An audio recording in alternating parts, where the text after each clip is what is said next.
झारखंड और ओडिशा की सीमा पर स्थित रॉक्सी और रेंगड़ा स्टेशन के बीच में बीती रात नक्सलियों ने शक्तिशाली विस्फोट कर रेल पटरी को नुकसान पहुंचाया है, जिससे कि करमपदा राउरकेला रेल खंड पर यातायात पूरी तरह से ठप हो गया। ये जो घटना है शनिवार देर रात करीब 2 बजे की है, जब नक्सलियों ने रेल ट्रैक को जानबूझकर बारूद लगाकर जोरदार धमाका किया। जाहिर सी बात है, वहां नुकसान पहुंचाने के लिए विस्फोट की आवाज कई किलोमीटर दूर तक सुनाई दी, जिससे कि इलाके में दहशत फैल गई।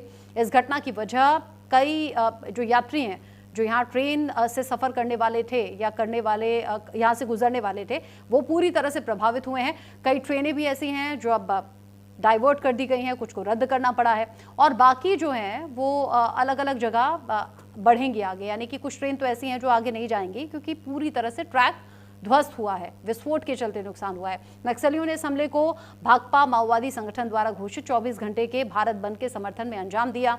यहाँ आपको बता दूं कि नक्सलियों ने रेल लाइन पर बैनर और पोस्टर लगाए थे, जिसमें कि भारत बंद के समर्थन में नारे और माओवादी संगठन के संदेश लिखे हुए थे।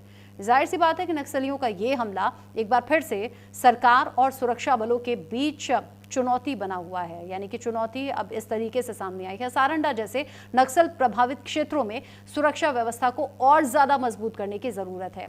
ओडिशा के रॉक्सी और रेंगड़ा स्टेशन के बीच नक्सलियों ने ये जो विस्फोट किया है, नुकसान हुआ है और नुकसान के बाद अब उसे भी दुरुस्त किया जाएगा, यानी कि जो रेलवे ट्रैक है जिसे नुकसान पहुंचा है उसे भी दुरुस्त करने की तैयारी है। दोबारा से जो ट्रेनों की आवाजाही है वो शुरू हो सके और जो पैसेंजर्स परेशान हो रहे हैं उस परेशानी को बहुत जल्द से जल्द ठीक किया जा सके, कोशिश है। साथ ही इस मामले की इन्वेस्टिगेशन भी जारी है। बाकी तस्वीरें आप देख रहे हैं, यही वो रेलवे ट्रैक है जहां पर बीती रात, आधी रात इनफैक्ट, नक्सलियों ने पहले से सुनियोजित तरीके से पटरी को उड़ाने की कोशिश की और ये जो विस्फोट था ये काफ़ी हाई इंटेंसिटी का भी था। केवल सीमेंट का स्लीपर इससे क्षतिग्रस्त हुआ है। ये भी एक ठीक बात है कि बहुत ज़्यादा नुकसान नहीं हुआ जितना कि नक्सलियों ने कोशिश की थी। अभी घटनास्थल पर नक्सलियों ने बैनर भी लगा दिया है और उसके बाद में रेलवे विभाग और जो स्थानीय प्रशासन है वो तुरंत हरकत में आ गए हैं। माओवादियों ने झारखंड, ओडिशा, बिहार और छत्तीसगढ़ में 24 घंटे के भारत बंद का ऐलान किया और ये बंद बीती रात 12 बजे से ही प्रभावी हो गया, जिसके बाद में ये बड़ा विस्फोट नक्सलियों के जरिए किया गया।